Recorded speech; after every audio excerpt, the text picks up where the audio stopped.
That was wonderful. This has been an C'était merveilleux. unforgettable evening. On a eu une soirée My dear inoubliable. sisters, I'm honored to Mes be chères sœurs, c'est un honneur d'être avec vous. You've been on my J'ai mind pensé so si often souvent à vous these ces past derniers few mois. months. You are more than Vous êtes 8 plus de 8 million millions. Vous avez You have not non only the seulement numbers, la but the force spiritual numérique, power to mais change aussi the world. le pouvoir spirituel de changer le Watched you monde. C'est doing just précisément that ce que je vous ai during vu this faire pandemic. pendant cette pandémie. Some of you Certaines suddenly found d'entre yourselves vous se searching sont for soudain scarce retrouvés à la recherche de provisions rares ou d'un nouvel emploi. Nombre d'entre vous ont fait l'école aux enfants et veillé sur des voisins. Certaines ont accueilli des missionnaires rentrés plus tôt que prévu. D'autres ont transformé leur maison en centre de formation missionnaire.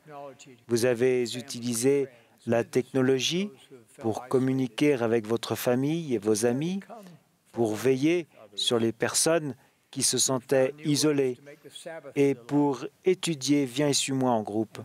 Vous avez trouvé de nouvelles manières de faire du sabbat un délice et vous avez confectionné des millions de masques de protection. Je pense avec une compassion et un amour sincère aux nombreuses femmes du monde entier qui ont perdu des êtres chers. Nous pleurons avec vous et nous prions pour vous. Nous remercions toutes les personnes qui travaillent sans relâche pour protéger la santé d'autrui et nous prions pour elles.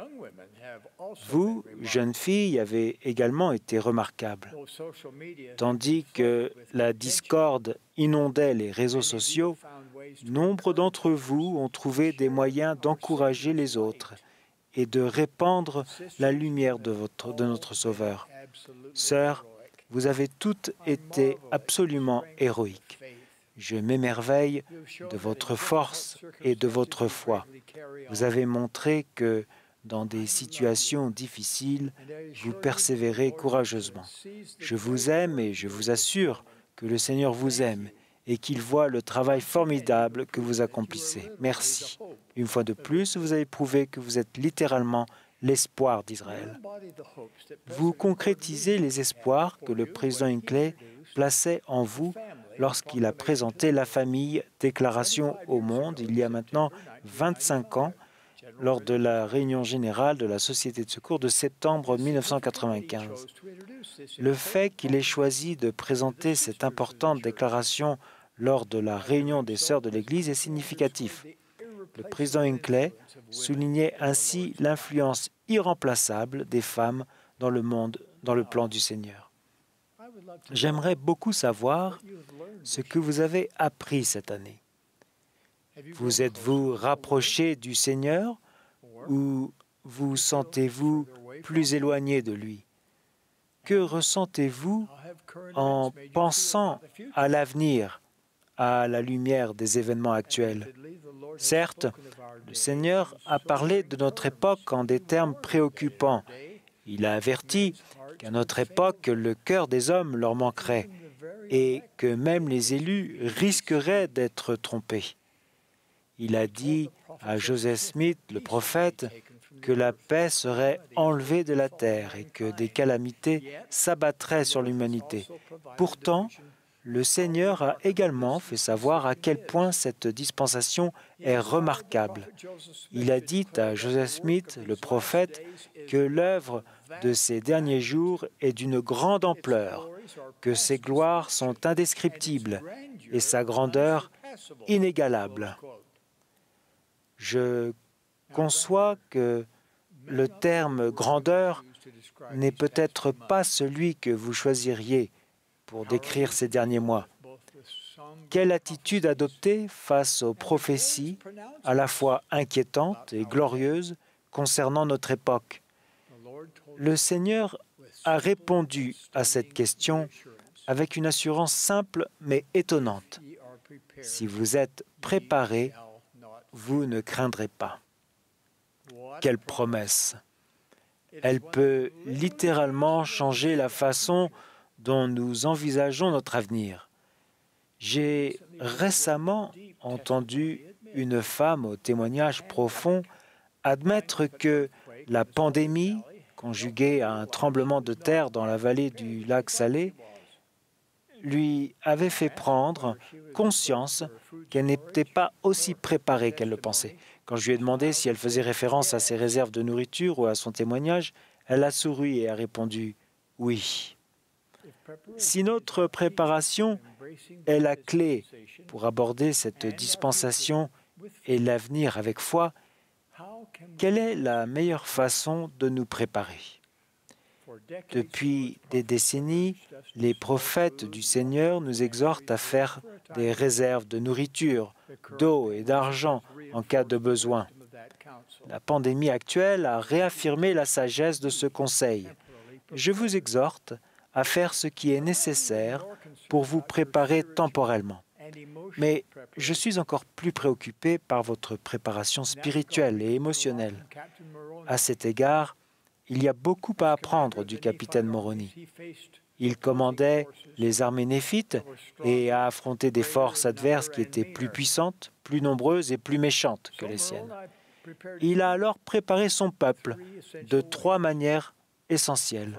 Premièrement, il l'a aidé à édifier des lieux où il serait à l'abri, qu'il a appelés lieux de sécurité.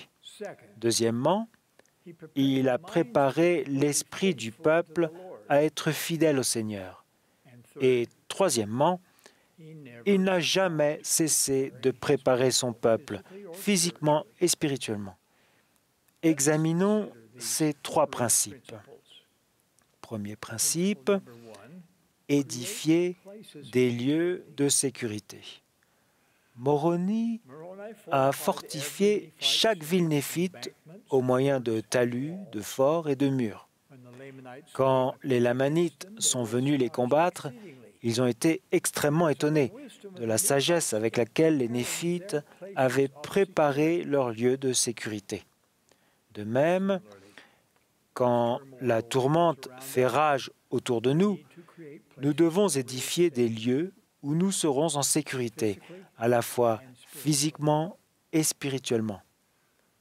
Quand votre foyer devient un sanctuaire personnel de foi où réside l'Esprit, il devient votre première ligne de défense. De même, les pieux de Sion sont des refuges contre la tempête parce qu'ils sont dirigés par des personnes qui détiennent les clés de la prêtrise et exercent son autorité. Si vous continuez de suivre les conseils des personnes que le Seigneur a autorisées à vous guider, vous vous sentirez plus en sécurité. Le temple, la maison du Seigneur, est un lieu de sécurité unique. En ce lieu, vous, sœurs, êtes dotés du pouvoir de la prêtrise en vertu des alliances sacrées de la prêtrise que vous contractez. En ce lieu, les membres de votre famille sont scellés pour l'éternité. Même cette année où l'accès à nos temples a été sérieusement limité, votre dotation vous a accordé un accès constant au pouvoir de Dieu dans la mesure où vous avez respecté vos alliances avec lui. En fait, les lieux de sécurité sont partout où vous pouvez sentir la présence du Saint-Esprit et être guidé par lui. Quand le Saint-Esprit est avec vous, vous pouvez enseigner la vérité, même quand elle est contraire à l'opinion dominante. Et vous pouvez méditer sur des questions sincères concernant l'Évangile dans un cadre propice à la révélation. Je vous invite, mes chères sœurs, à édifier un foyer qui soit un lieu de sécurité. Je vous renouvelle mon invitation à approfondir votre compréhension du pouvoir de la prêtrise et des alliances et des bénédictions du temple. Le fait d'avoir des lieux de sécurité où vous pouvez vous mettre à l'abri vous aidera à aborder l'avenir avec foi. Deuxième principe, préparez votre esprit à être fidèle à Dieu. Nous avons entrepris un projet important ayant pour but de prolonger la durée de vie et d'augmenter la capacité du temple de Salt Lake City. Certains se sont interrogés sur la nécessité d'une entreprise aussi extraordinaire. Néanmoins, quand la vallée du lac Salé a subi un tremblement de terre de magnitude 5,7 plus tôt dans l'année, ce temple a tremblé suffisamment fort pour que la trompette de la statue de l'ange Moroni en tombe. De même que les fondations physiques du temple de Salt Lake City doivent être suffisamment solides pour résister aux catastrophes naturelles, nos fondations spirituelles doivent elles aussi être fortes. Alors, quand au sens figuré des tremblements de terre secouent notre vie, nous pouvons rester constants et immuables parce que nous avons la foi. Le Seigneur nous a enseigné comment accroître notre foi en recherchant la connaissance par l'étude et aussi par la foi.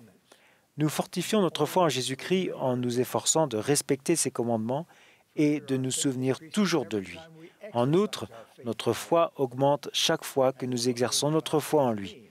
C'est ça ce que signifie apprendre par la foi.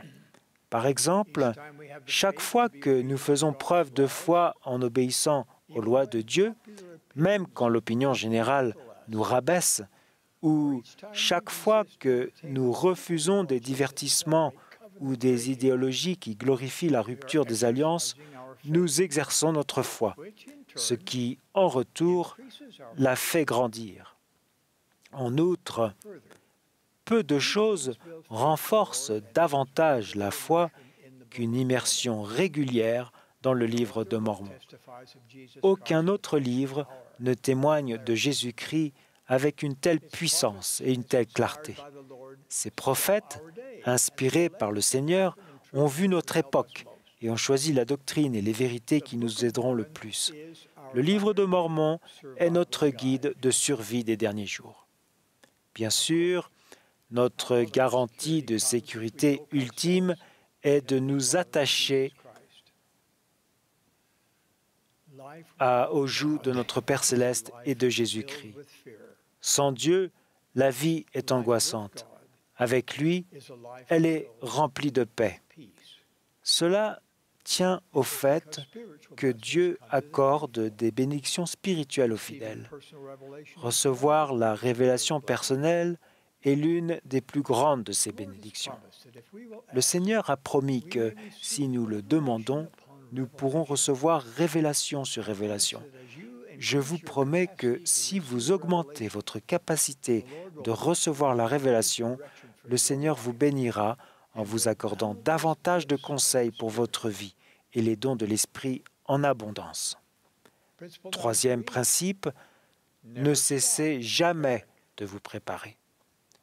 Même lorsque les choses allaient bien, le capitaine Moroni a continué de préparer son peuple. Il n'a jamais cessé.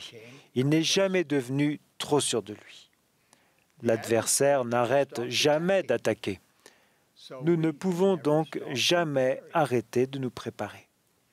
Plus nous sommes autonomes, temporellement, émotionnellement et spirituellement, plus nous sommes préparés à contrecarrer les assauts incessants de Satan.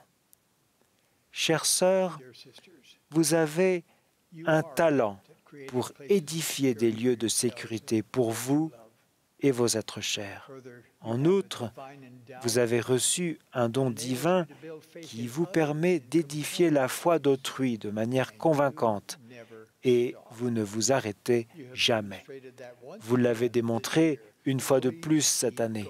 Je vous en prie, continuez. Vous obtiendrez pendant des générations les récompenses de la vigilance avec laquelle vous protégez votre foyer et insufflez la foi dans le cœur de vos proches. Mes chères sœurs, il y a tant à attendre de l'avenir. Le Seigneur vous a placé ici maintenant parce qu'il savait que vous aviez la capacité de triompher des difficultés de la dernière partie de ces derniers jours. Il savait que vous mesureriez la grandeur de son œuvre et que vous seriez désireuse de participer à sa réalisation.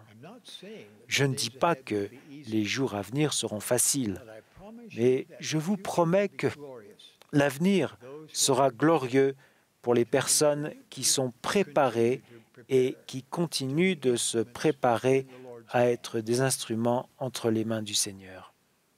Mes chères sœurs, ne nous bornons pas à supporter la période actuelle. Abordons l'avenir avec foi. Les périodes de turbulence sont des occasions de nous épanouir spirituellement. Notre influence peut avoir beaucoup plus d'effet pendant ce genre de période que pendant les périodes plus calmes. Je vous fais la promesse que si nous édifions des lieux de sécurité, préparons notre esprit à être fidèles à Dieu et ne cessons jamais de nous préparer, Dieu nous bénira. Il nous délivrera, oui, au point qu'il apaisera notre âme et nous accordera une grande foi et nous fera espérer obtenir notre délivrance en lui. Si vous vous préparez à aborder l'avenir avec foi, ces promesses se réaliseront pour vous. Je vous en rends témoignage avec l'expression de mon amour pour vous et de ma confiance en vous. Au nom sacré de Jésus-Christ. Amen.